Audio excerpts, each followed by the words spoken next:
बोलिए शंकर भगवान की जय, माता पार्वती की जय। नमस्कार, हमारे चैनल में आपका बहुत बहुत स्वागत है। मेरे गाना भजन अच्छे लगे तो देखिए, लाइक करिए, शेयर करिए, कमेंट करिए, चैनल सब्सक्राइब करिए। सब्सक्राइब करना मत भूलिए।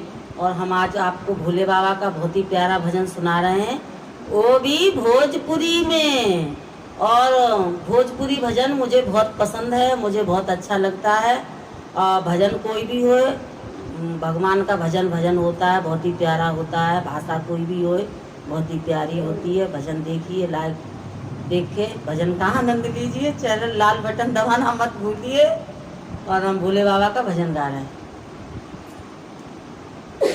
अरे शिव गुरु के बगिया में बेली फूल चमेलिया, ओही बगिया में, ओही बगिया में ओ नांगन गावेले भजनिया, ओही बगिया में, ओही बगिया में। शिव गुरु के बगिया में बेली फूल चमेलिया, ओही बगिया में, ओही बगिया में हो नागिन गावेले भजनिया, ओही बगिया में, नागिन गावेले भजनिया, ओही बगिया में।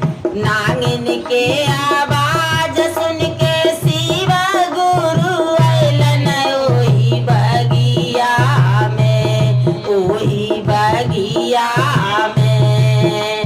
नागिन के आवाज सुन के शिव गुरु अइलन, ओही बगिया में, ओही बगिया में हो हमारा डमरू हिलाइल, ओही बगिया में, हमारा डमरू हिलाइल, ओही बगिया में, हमारा डमरू हिलाइल, ओही बगिया में। शिव गुरु के बगिया में भांगिया धतुरवा, ओही बगिया में, ओही बगिया में। नागिन गावेले भजनिया, ओही बगिया में, नागिन गावेले भजनिया, ओही बगिया में। अरे नागिन के आवाज सुन के भोला बाबा अइलन, ओही बगिया में, ओही बगिया में। नागिन के आवाज सुन के भोला बाबा अइलन, ओही बगिया में, ओही बगिया में।